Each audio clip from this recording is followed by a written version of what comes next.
Hey, hello. Balik lagi di channel Spoiler Moon dan kita akan lanjutkan lagi kisah hidup Fang Yuan. Di part sebelumnya, Fang Yuan berhasil menjelajahi alam mimpi Zuo Ye Hui yang kemudian membuat pencapaiannya di jalur gelap meningkat hingga tingkat Grandmaster.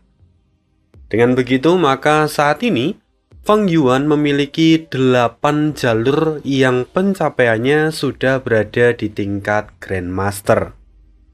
Pertama ada jalur darah, lalu jalur kekuatan, jalur kebijaksanaan, jalur bintang, jalur transformasi, jalur air, jalur formasi, dan juga jalur gelap.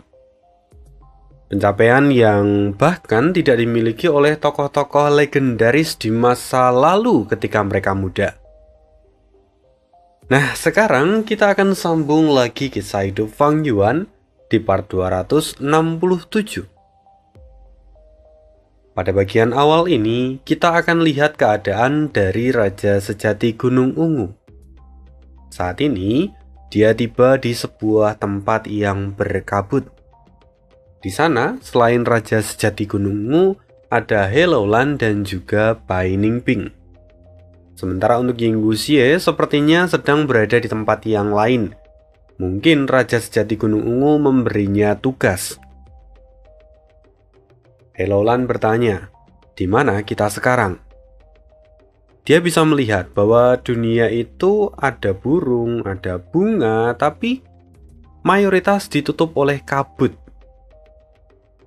Lalu kemudian seseorang menjawabnya, "Ini adalah surga jamur."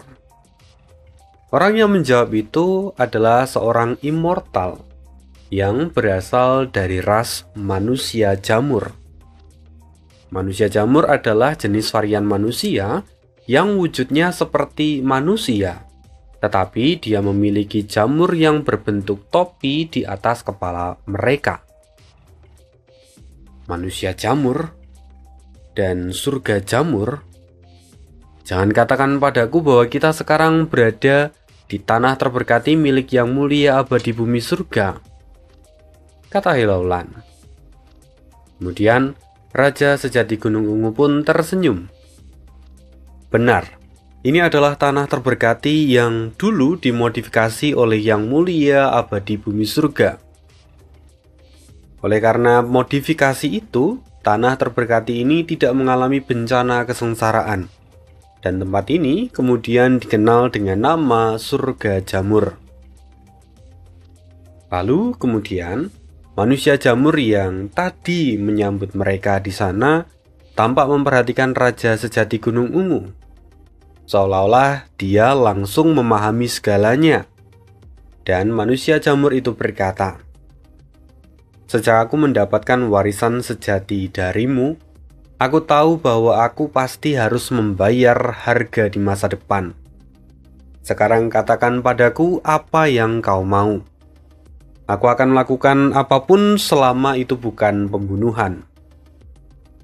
Raja Sejati Gunung Ungu tersenyum lalu kemudian berkata, "Tenang saja, aku tidak memintamu untuk membunuh siapapun. Aku hanya ingin kamu membawa mereka berdua ke Gua Melon, tempat di mana yang mulia abadi bumi surga dulu berkultivasi. Kalau permintaanku ini, apakah kamu bisa melakukannya?" Tentu kedua orang yang dimaksud oleh Raja Sejati Gunung Ungu adalah He Laolan serta Bai Ningping.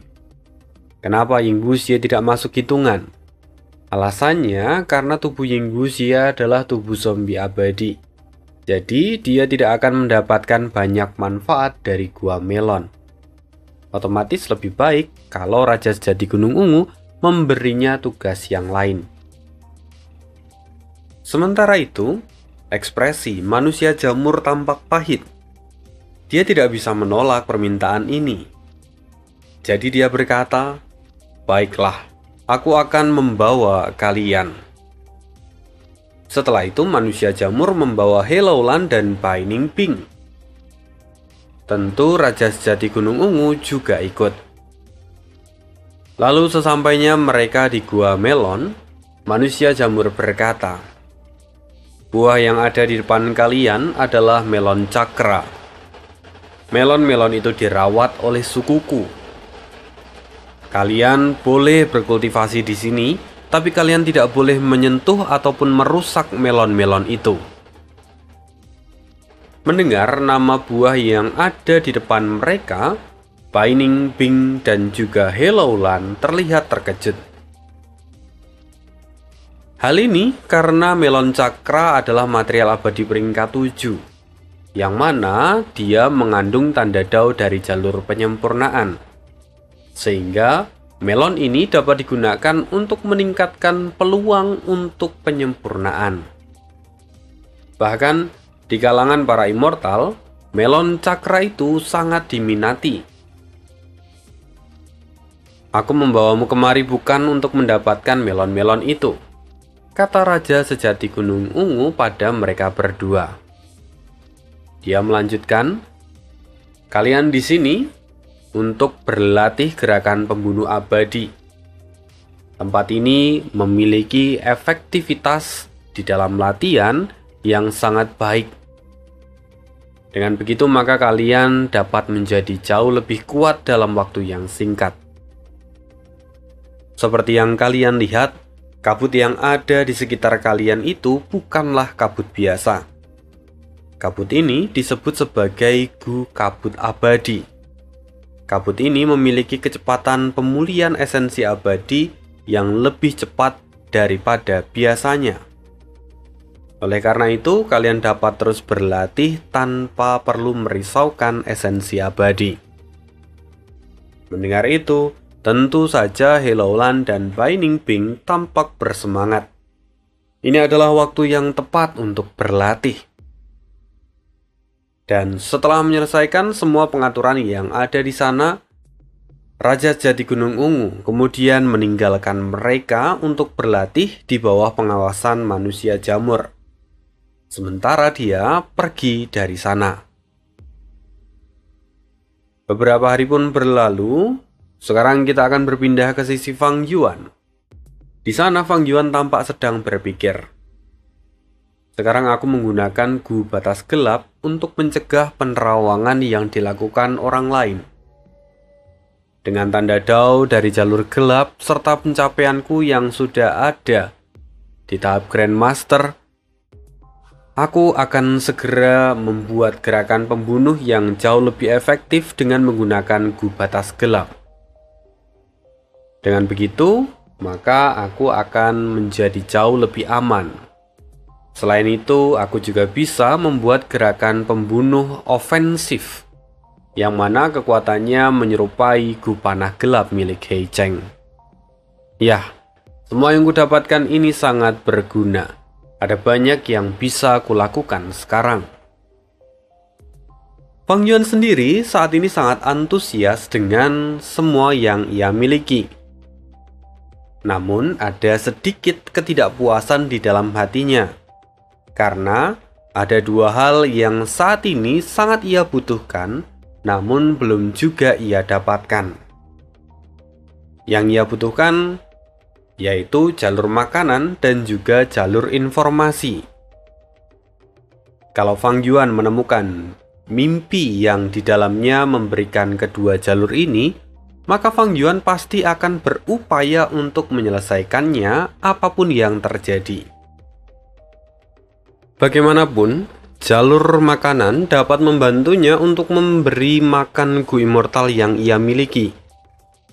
Dengan begitu, pengeluarannya untuk memberikan makan Gu Immortal tentu akan semakin kecil. Sementara jalur informasi tentu sangat membantunya dalam menyelesaikan batasan yang tidak bisa ia langgar karena adanya perjanjian yang pernah ia buat sebelumnya. Namun sayang, dunia bekerja tidak mengikuti kehendak Fang Yuan. Semuanya mengalir dengan sendirinya. Jadi tidak heran kalau sampai saat ini Fang Yuan belum berhasil mendapatkan mimpi yang mengandung jalur informasi ataupun jalur makanan. Sementara itu, saat ini setelah alam mimpi Zhou Yehui hilang, alam mimpi yang lain pun terbentuk. Sayangnya, alam mimpi ini sangat aneh dan absurd. Memang biasanya alam mimpi yang aneh ataupun absurd itu juga bisa terbentuk. Dan Fang Yuan bahkan tidak punya minat untuk mencoba alam mimpi seperti ini. Sekalipun dia memiliki metode untuk mengurai mimpi. Saat ini, karena alam mimpi yang terbentuk tidak menguntungkan, Fang Yuan pun memilih untuk mengembangkan aperturnya sembari menunggu alam mimpi yang lain. Karena biasanya alam mimpi yang ada di sana akan berganti setelah periode waktu tertentu. Oleh karena itu, Fang Yuan berkultivasi dengan damai. Tetapi, saat Fang Yuan tengah bersantai-santai, Sekte bayangan terus bergerilya di balik bayangan. Saat ini di salah satu gunung tanpa nama di perbatasan selatan, Raja sejati Gunung Ungu bertemu dengan seorang immortal misterius. Tubuhnya ditutupi oleh cahaya pelangi. "Kenapa kamu memanggilku kemari?" tanya immortal misterius itu. Kemudian Raja sejati Gunung Ungu berkata, "Kamu telah mendapatkan warisan sejati 7 ilusi. Sekarang kamu perlu melakukan 7 hal yang kuminta sesuai dengan perjanjian aliansi." "Lantas apa yang kau inginkan?" tanya immortal itu. Kemudian Raja sejati Gunung Ungu berkata, "Pertama, bunuh Wu Yiran." Wu Yiran adalah seorang ahli peringkat 7 dari klan Wu yang saat ini bertugas untuk mengamankan wilayah Pasang Darah. Tempat itu adalah salah satu dari 22 sumber daya utama milik klan Wu. "Apa kau serius meminta itu?" tanya immortal itu. Wajahnya tampak tercengang ketika diminta untuk membunuh Wu Yiran. "Ya, lakukan itu." Kemudian, permintaanku yang kedua adalah bunuh Yao Geng. Yao Geng juga adalah ahli peringkat 7. Dia berasal dari klan Yao yang saat ini ditugaskan untuk merebut wilayah Pasang Darah. Karena pada awalnya, tanah itu memang memiliki sengketa antara klan Wu dan juga klan Yao. Jadi sebenarnya saat ini Wu Yiran dan Yao Geng itu sedang dalam pertarungan di wilayah Pasang Darah. Mendengar dua permintaan ini, sang immortal misterius itu tampak waspada. "Hah? Apa yang ingin kau lakukan? Apa kau ingin membuat kekacauan besar di perbatasan selatan?" Raja sejati Gunung Ungu menjawab, "Kau tidak perlu tahu urusanku. Sesuai dengan perjanjian, kau harus melakukan permintaanku." Raja sejati Gunung Ungu benar-benar mendominasi di sini. Dan sang immortal misterius itu pada akhirnya hanya bisa mendengus dan pergi meninggalkan tempat itu. Sementara sang raja sejati Gunung Ungu tersenyum. Perlahan tubuhnya pun memudar sambil dia berkata, "Tidak banyak waktu yang tersisa. Aku harus mengambil tindakan." Lalu beberapa hari berlalu. Berita besar menggemparkan perbatasan selatan. Wu Yiran dan juga Yao Geng keduanya menghilang. Atas berita ini, klan Wu dan juga klan Yao terguncang hebat. Terlebih setelah mereka melihat kalau tablet kehidupan keduanya telah hancur. Yang artinya, kemungkinan besar keduanya telah mati. Namun siapa yang bisa melakukan ini? Mereka berdua adalah ahli peringkat 7. Wu Yong saat ini terlihat sangat marah. Namun di saat yang sama perasaannya juga tidak nyaman. Dia seolah-olah bisa merasakan kalau badai besar akan segera datang. Setelah itu, Wu Yong memberi perintah pada 2 orang ahli peringkat 6 untuk pergi ke wilayah pasang darah dan mengatasi masalah yang ada di sana. Sesampainya mereka di sana, mereka bisa melihat kekacauan di wilayah pasang darah. Lalu, saat mereka mencoba mengendalikan situasi yang ada di sana, tiba-tiba ada suara yang mengejutkan mereka. Kalian melakukan pekerjaan kalian dengan baik, tapi tindakan kalian menggangguku. Keduanya pun terkejut. Lalu saat mereka menoleh, di sana, Raja Sejati Gunung Ungu telah berdiri dalam wujud Miniman. Seorang Miniman dengan peringkat immortal, keduanya terlihat terkejut. Mereka bisa merasakan bahwa Raja Sejati Gunung Ungu adalah orang yang sudah berada di ranah immortal. Namun mereka tidak tahu peringkat sejatinya, karena Raja Sejati Gunung Ungu menyembunyikan peringkatnya. Lalu, Raja Sejati Gunung Ungu berkata, "Habisi mereka dengan metode Qiao Zicai." Dan setelah itu sosok immortal misterius yang sebelumnya ditemui Raja Sejati Gunung Ungu segera melakukan apa yang diminta oleh Raja Sejati Gunung Ungu. Jadi sebenarnya Qiao Zicai adalah tetua tertinggi pertama dari klan Xiao. Tentu posisinya juga sangat berpengaruh. Uniknya, sang immortal misterius itu seolah-olah memiliki kemampuan untuk menirukan gerakan pembunuh orang lain. Dan usut punya usut, itu adalah salah satu kemampuan dari gerakan pembunuh 7 ilusi milik sang immortal misterius itu. Dan kemudian dalam sekejap, kedua ahli peringkat 6 yang ada di sana berubah menjadi patung kayu. Raja Sejati Gunung Ungu tersenyum.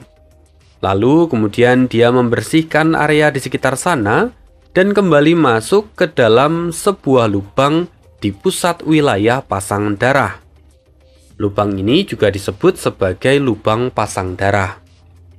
Lalu kemudian, di saat yang sama di klan Wu, Wuyong mendapatkan laporan bahwa tablet kehidupan dari kedua immortal yang ia kirimkan ke wilayah pasang darah kini telah hancur. Hal ini tentu membuat Wuyong sangat marah. Bagaimanapun dia sudah kehilangan seorang immortal peringkat 7 dan sekarang dua immortal peringkat 6 juga ikut menyusul. Auranya meledak dan benar-benar sangat mengerikan. Pikiran Wuyong kini tampak mengembara. Siapa yang berani menyinggung klan Wu? Siapa yang telah membunuh mereka? Setelah memikirkan itu, Wuyong pada akhirnya mengambil sebuah keputusan. Dia akan turun tangan. Wuyong pun segera pergi ke wilayah pasang darah. Dan setelah sampai di sana, dia melihat dua orang yang sebelumnya ia utus kini telah berubah menjadi patung kayu. Ini gerakan pembunuh Qiao Zicai. Mata Wuyong memadat. Lalu dengan cepat dia mengirimkan pesan pada klan Xiao. Dan Qiao Zicai datang ke wilayah pasang darah.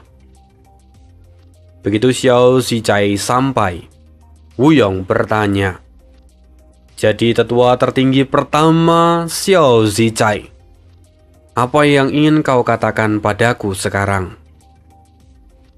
Qiao Zicai langsung dipenuhi dengan keringat dingin. Dia hanya di peringkat 7, jadi dia tidak bisa berhadapan dengan Wuyong. Lalu segera Qiao Zicai mencoba menjelaskan, "Tuan Wuyong, tolong dengarkan saya. Saya sama sekali tidak melakukan hal ini. Saya yakin ada orang yang mencoba menjebak saya.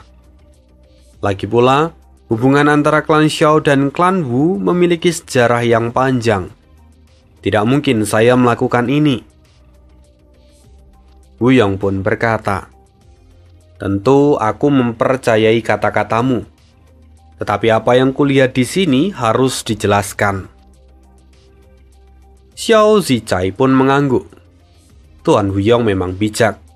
Maka saya akan mencari tahu alasannya. Wuyong melanjutkan, tidak perlu. Kamu hanya perlu ada di sini. Aku sudah mengundang Xie Miansheng untuk datang kemari. Xie Miansheng adalah seorang tetua tertinggi dari klan Xie. Barangkali kalau kita masih ingat, dulu klan Xie adalah klan dari jalan kebenaran yang sangat menjunjung tinggi keadilan. Di awal-awal kisah Fang Yuan, dulu waktu investigasi di Gunung Qingmao, klan Xie juga ikut terlibat. Ada dua karakter besar yang muncul di sana, meskipun mereka masih di tingkat fana. Salah satu dari karakter itu adalah Xie Ruonan, seorang jenius dari klan Xie, dan satu lagi adalah ayahnya, Xie Sueleng. Nah, saat ini karakter yang dipanggil oleh Wuyong adalah tetua tertinggi dari klan Xie. Namanya Xie Miansheng. Dia sendiri memiliki jalur investigasi yang tinggi guna memecahkan masalah yang ada di sini. Sementara itu sambil menunggu, kita akan kembali ke sisi Fang Yuan.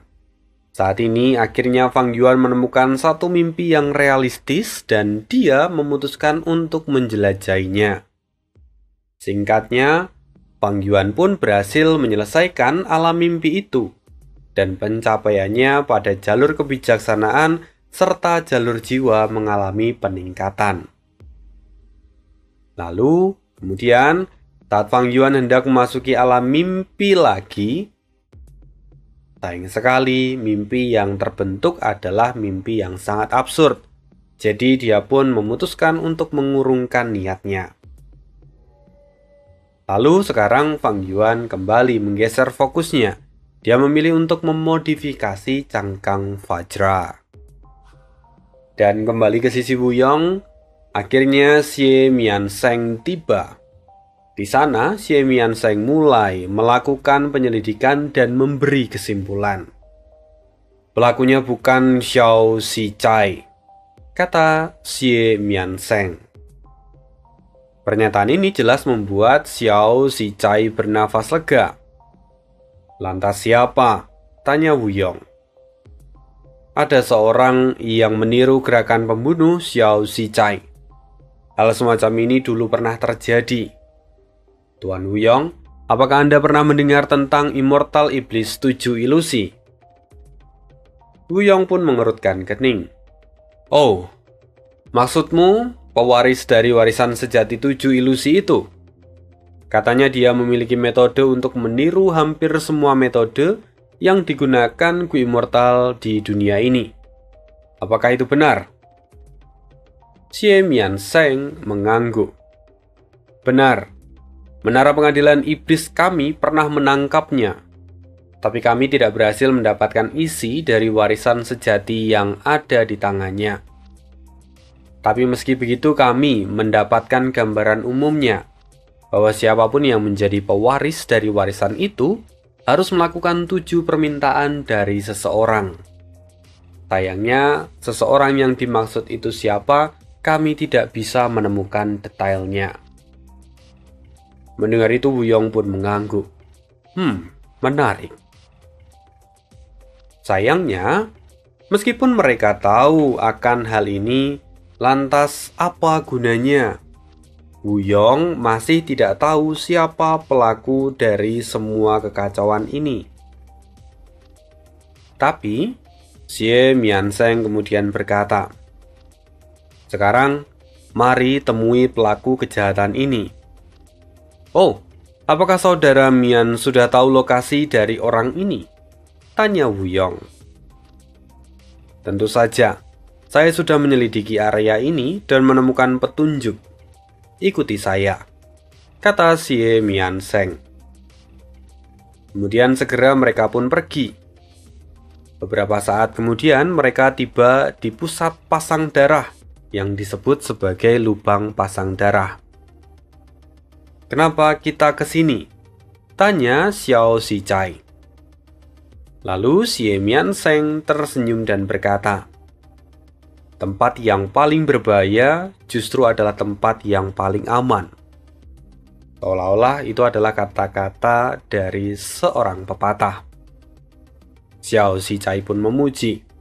Sungguh, aku tidak percaya kalau orang-orang ini memiliki keberanian untuk tetap tinggal di sini. Sementara itu, Wuyong sendiri tampak mengamati sekitar. Dia merasakan perasaan yang tidak nyaman. Lalu saat dia memperhatikan lubang pasang darah, dari sana muncul gerombolan gelombang darah yang kemudian berubah menjadi binatang buas darah dan terlihat mengamuk. Mereka kini mencoba menyerang Wuyong dan dua orang lainnya. Aku tahu tempat ini menjadi persembunyian mereka, tapi aku tidak menyangka kalau lubang ini menyimpan begitu banyak binatang buas kuno. Tampaknya kami harus bergantung padamu, Tuan Wuyong, kata Xie Mianseng sambil menatap Wuyong. Mereka hanya sampah, kata Wuyong sambil mendengus, lalu auranya meledak ke segala arah. Dalam sekejap, jejak angin berkumpul di tangannya, lalu jejak angin itu melesat ke depan dan menebas semua binatang buas darah, lalu merubah mereka menjadi genangan darah. Inilah kekuatan dari ahli peringkat 8. Sementara itu Xiao Zhichai yang melihatnya hanya bisa menghela nafas panjang. Kalau dia berada di posisi musuh, dia pasti akan mati konyol. Lalu kemudian Wuyong berkata, "Jadi kau adalah orang yang berani menentang otoritas dari klan Wu." Kemudian sebuah suara terdengar. "Tuan Wuyong, aku sungguh tidak punya pilihan. Aku benar-benar terpaksa. Mohon berikan pengertianmu," kata sang immortal misterius yang kemudian perlahan keluar dari dalam lubang pasang darah. Ekspresi Wuyong berubah. Kini, tiba-tiba, lingkungan yang ada di sekitarnya berubah drastis. Sial, binatang buas darah itu hanyalah perangkap, kata Xiao Zhichai. Ini adalah medan perang abadi, lanjut Xie Mianseng yang tampak mengamati sekeliling. Bahkan dengan metode investigasi milik Xie Mianseng, dia merasa bahwa mereka saat ini telah terpisah dari dunia luar. Saat ini, mereka berada di dalam domain yang penuh darah dan warnanya merah tua. Di bagian pusat terlihat ada aliran darah yang kini bentuknya seperti sungai. Wuyong tampak tidak senang. Dia melambaikan bajunya dan segera rentetan Gu aktif. Dan naga angin yang panjangnya ratusan meter menyerang ke arah sungai darah yang ada di depan. Gelombang pun meledak. Tapi bukannya hancur, justru seolah-olah gelombang darah itu hendak melahap sang naga angin. Tapi Wuyong mengendalikan naga itu dan menyerang sungai darah dengan membabi buta. Namun, meskipun penampilan luar biasa itu ditunjukkan oleh Wuyong, Xiao Zhichai dan juga Xie Mianseng tahu kalau Wuyong saat ini masih menahan diri. Seolah-olah dia tidak ingin menunjukkan kekuatan sejatinya. Sementara itu, sungai darah yang dari tadi menerima serangan Wuyong tampak masih stabil. Bahkan setelah itu sungai darah justru terbelah dua dan meluas menjadi lebih besar. Xiao Zhichai dan juga Xie Mianseng tampak semakin masam. Medan perang ini bukan metode biasa. Bahkan setelah beberapa saat dia mampu menahan serangan dari Tuan Wuyong. Kini mereka berdua mulai dilanda kepanikan. Tapi kemudian seorang immortal dari tengah-tengah sungai darah itu muncul. Dia kemudian berkata, "Ini adalah formasi sungai darah ungu milikku. Wuyong, Jika kau tidak menggunakan kedua Gu Immortal peringkat 8 yang kau dapatkan dari ibumu, kau tidak akan pernah bisa menghancurkan formasi ini. Orang itu rupanya tidak lain tidak bukan adalah Raja Sejati Gunung Ungu. Dia kini tidak lagi berada dalam wujud Miniman, melainkan dia menggunakan perubahan wujud menjadi manusia. Kau siapa? Apa yang kau inginkan? Wuyong tampak menyipitkan matanya dan menatap tajam ke arah Raja Sejati Gunung Ungu. Lalu Raja Sejati Gunung Ungu menjawab sambil tersenyum. Siapa aku tidak penting untukmu, karena tujuanku adalah membunuhmu. Setelah kau mati, maka klanmu akan jatuh dalam keributan besar. Lalu klan lain akan mulai bergerak dan perang besar di perbatasan selatan akhirnya akan pecah. Mendengar itu Wuyong tertegun sejenak. Namun kemudian dia tertawa. Kuakui kau memiliki nyali. Hari ini bukan aku yang akan mati, tapi kau sendiri yang akan pergi ke alam baka, kata Wuyong. Dan seketika auranya meledak dengan sangat intens. Kini Gu yang tak terhitung jumlahnya diaktifkan oleh Wuyong. Dan dalam sekejap Wuyong sudah siap untuk bertarung. Sementara itu saat ini di klan Wu, tepatnya di ruang leluhur, kepanikan melanda tempat itu. Ini tablet kehidupan tetua tertinggi pertama telah hancur. Apakah dia sudah mati? Seru orang tua yang badannya kekar berotot. Orang tua itu adalah Wu Bacong, tetua tertinggi kedua dari klan Wu.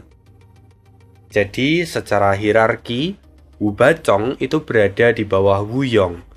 Namun karena dia tidak memiliki garis keturunan langsung, maka dia tidak memiliki kualifikasi untuk menjadi tetua tertinggi pertama. Saat melihat tablet kehidupan Wuyong hancur, Wu Bacong pun bergetar. Pikirannya kacau. Bagaimana ini bisa terjadi? Tetua tertinggi pertama adalah ahli peringkat 8. Dia adalah pilar dari klan Wu. Jadi, bagaimana bisa dia mati? Wu Bacong bertanya-tanya. Walaupun sebenarnya ada beberapa kasus di mana meski tablet kehidupan hancur, namun orang yang terhubung masih hidup. Namun tentu kasus seperti ini sangat jarang terjadi. Oleh karena itu, asumsi pertama dari Wu Bacong adalah Wuyong telah mati. Kini Wu Bacong mulai merasakan ketakutan di dalam hatinya. Kalau berita ini sampai tersebar keluar, maka klan Wu pasti akan dilanda kehancuran. Selain Wuyong, klan Wu tidak memiliki peringkat 8 yang lain. Karena itu juga, kalau mereka harus berhadapan dengan klan yang lain, maka itu akan menjadi masalah yang besar. Apa yang harus kulakukan? Haruskah aku menyembunyikan informasi ini? Pikir Wu Bacong. Namun segera Wu Bacong menyingkirkan pemikiran ini. Itu tidak realistis. Tidak. Aku tidak bisa menyembunyikan informasi ini. Karena orang yang membunuh tetua Wuyong pasti adalah orang yang mengincar klan Wu. Dengan situasi ini, maka orang itu tidak mungkin melepaskan klan Wu begitu saja. Klan Wu harus bersiap. Sepertinya aku harus memanggil para tetua kembali untuk meningkatkan penjagaan, kata Wu Bacong. Dan setelah itu, Wu Bacong pun mulai menghubungi para tetua dari klan Wu. Sementara itu, di dalam formasi super alam mimpi, Feng Yuan saat ini tengah duduk tenang di atas tempat tidurnya. Matanya terpejam sambil mendengarkan orang yang duduk di depannya. Orang itu adalah Baitu, sang sumber informan kepercayaan Fang Yuan. Namun, di tengah laporan itu tiba-tiba ada seorang wanita yang menerobos masuk. Dia berseru, "Yihai, apa kau masih memiliki waktu luang untuk bermain dengan wanita saat ini?" Bai Tu pun terkejut. Dia kemudian melihat ke belakang dan bergumam dalam hati, "Nona Qiao Ziliu, kenapa dia di sini?" Fang Yuan sendiri perlahan membuka matanya dan dia tersenyum. Lalu dia berkata, "Peri Ziliu, kunjunganmu sungguh mendadak. Aku sungguh senang kamu ada di sini." Melihat itu, Bai Tu linglung. Dia bahkan tidak pernah melihat senyuman dari Fang Yuan selama ini. Hatinya benar-benar terpuruk ketika melihat Fang Yuan tersenyum pada wanita lain. Lalu, Qiao Ziliu berkata, "Kamu masih mempertanyakan kenapa aku datang? Itu artinya kamu tidak tahu apa yang sedang berlaku di luar sana." Oh, apa yang terjadi? Ekspresi Fang Yuan kini tampak berubah. Qiao Ziliu tidak menjawab. Dia melihat ke arah Bai Tu dan berkata, "Nona kelinci kecil, tolong pergilah. Aku ada perlu dengan tuanmu." Bai Tu sekali lagi terkejut. Dia tidak pernah menyangka kalau dia akan dipanggil Nona kelinci kecil. Itu adalah perlakuan yang merendahkan, karena biasanya Bai Tu akan dipanggil dengan sebutan Nyonya Bai Tu atau Nyonya kelinci. Mendengar itu tentu saja Bai Tu cukup marah, namun Fang Yuan segera melambaikan tangannya dan berkata, "Bai Tu, tolong tinggalkan kami berdua." Mendengar itu Bai Tu pun mundur. Dia tidak berani menentang perkataan dari Fang Yuan. Kemudian setelah pintu ditutup, Qiao Ziliu berkata, "Wu Yong hilang. Tablet kehidupannya telah hancur. Berita ini memang belum menyebar, tapi klan Wu sekarang dalam kekacauan." "Apa?" Fang Yuan sangat terkejut. Ini bukan akting. Ini benar-benar berita yang mengejutkan bagi Fang Yuan. Kalau Wu Yong sampai mati, maka siapa yang dapat mempertahankan klan Wu? Kalau klan Wu tidak dapat bertahan, artinya Fang Yuan juga tidak akan bisa menikmati perjalanan ke alam mimpi seperti sebelumnya. Ini akan menjadi hambatan yang besar bagi Fang Yuan. Lalu, Qiao Ziliu melanjutkan, "Yihai, aku datang karena aku akan membantumu. Kamu adalah saudara Wu Yong. Kamu adalah orang yang memiliki garis keturunan langsung. Saat Wu Yong tiada, maka kamulah yang akan naik ke posisi tertua tertinggi pertama." Wow, itu sungguh terdengar seperti sebuah promosi dadakan. Tapi, bagi Fang Yuan, dia tidak terlalu senang akan hal ini. Meskipun tentu saja, keuntungan Fang Yuan akan meningkat drastis kalau dia menggantikan Wu Yong. Itu sangat menggiurkan. Namun bagi Fang Yuan saat ini, pencapaian sangat penting. Dia memang sempat kekurangan sumber daya. Dan kalau dia memimpin klan Wu, Fang Yuan tidak akan kekurangan sumber daya. Namun, menjadi pemimpin pertama itu seperti berada di kursi panas. Jika Fang Yuan ada di sana, maka dia tidak ada bedanya dengan mengurung diri dan akan menghambat perkembangannya. Maka kalau boleh memilih, Fang Yuan ingin tetap berada di dalam formasi super alam mimpi ini. Dan dia hanya ingin menyelesaikan alam mimpi yang terbentuk di sana selagi bisa. Selain itu, Fang Yuan juga bisa menebak dengan jelas niat dari Qiao Ziliu datang ke tempat ini. Fang Yuan tampak tersenyum pahit dan berkata, "Hal ini terlalu besar. Aku bahkan belum mendengarnya secara langsung." Qiao Ziliu tampak cemas dan berkata, Masalah ini sangat mendesak. Kamu harus segera kembali ke klan Wu. Saat ini, Wu Bacong juga telah mengumpulkan para tetua tertinggi. Jika kamu tidak mengetahui ini, artinya dia mencoba mengabaikanmu dan ingin mengambil keuntungan untuk dirinya sendiri. Mendengar itu, Fang Yuan menghela nafas panjang. Aku hanyalah seorang pendatang baru. Aku tidak memiliki dasar dan jaringan di dalam klan. Jika mereka tidak mengundangku, itu artinya aku masih belum siap untuk posisi ini. Tidak, kamu adalah pewaris yang sah. Jika kamu bicara tentang dasar dan juga jaringan, kamu tidak perlu khawatir. Klan Xiao kami akan mendukungmu sepenuhnya, kata Xiao Ziliu.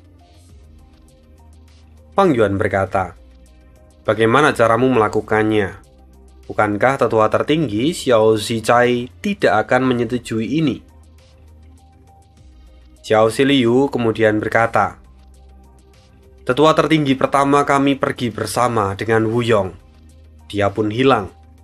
Dan tablet kehidupannya juga hancur sama seperti Wu Yong. Lalu selain mereka berdua, Xie Mianzheng juga mengalami nasib yang sama. Saat ini, penyelidikan sedang dilakukan. Tapi tidak ada yang tahu apa yang sebenarnya terjadi. Karena itu aku ditunjuk untuk memimpin klan Xiao saat ini. Aku akan mendukungmu. Mendengar itu, Fang Yuan mengerutkan kening. Apa yang sebenarnya terjadi? Lalu, Xiao Ziliu berkata, percayalah, kami juga tidak tahu. Hanya ini informasi yang kami miliki. Fang Yuan berada di posisi yang sulit. Haruskah aku pergi?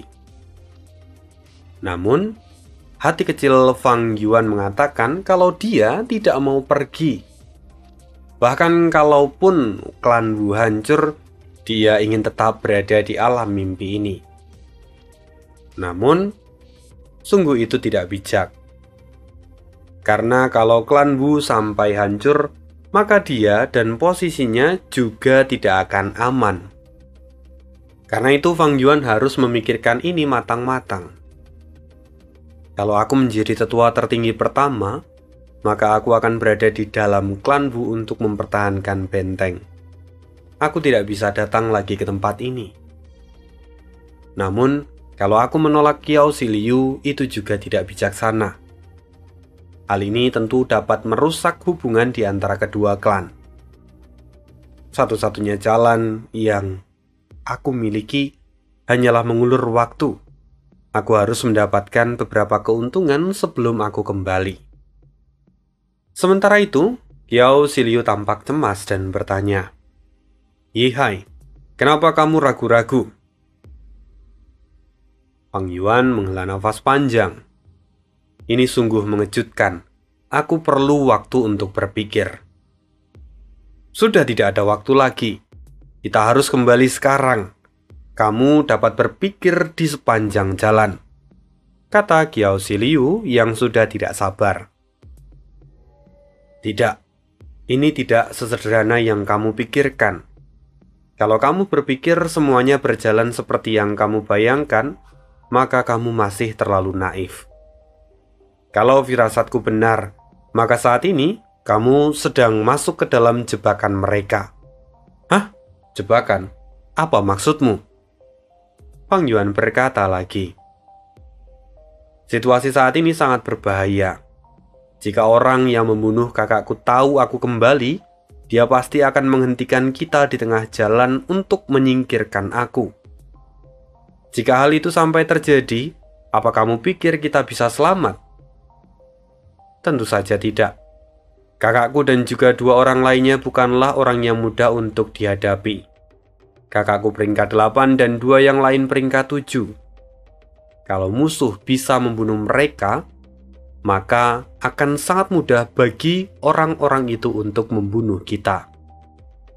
Jika memang aku harus kembali, maka orang-orang dari klan Wu yang akan menjemputku. Xiao Ziliu terkejut. Perkataan Fang Yuan sungguh masuk akal. Dia tidak bisa membantahnya. Lalu apa yang harus kita lakukan?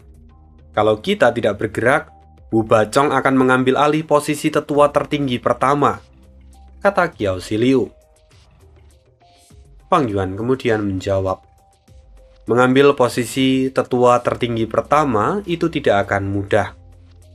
Basis kita adalah klan dan bukan sekte. Kita tidak perlu terburu-buru, jawab Fang Yuan dengan tenang. Mendengar itu, Qiao Siliu menghela nafas panjang. Hari ini, semua yang Fang Yuan katakan benar-benar masuk akal, dan karena itu, dia hanya bisa mengikuti perkataan Fang Yuan. Dan, apakah Fang Yuan akhirnya akan keluar dari sarang di part berikutnya? Kita akan cari tahu. See you again di next video dan bye.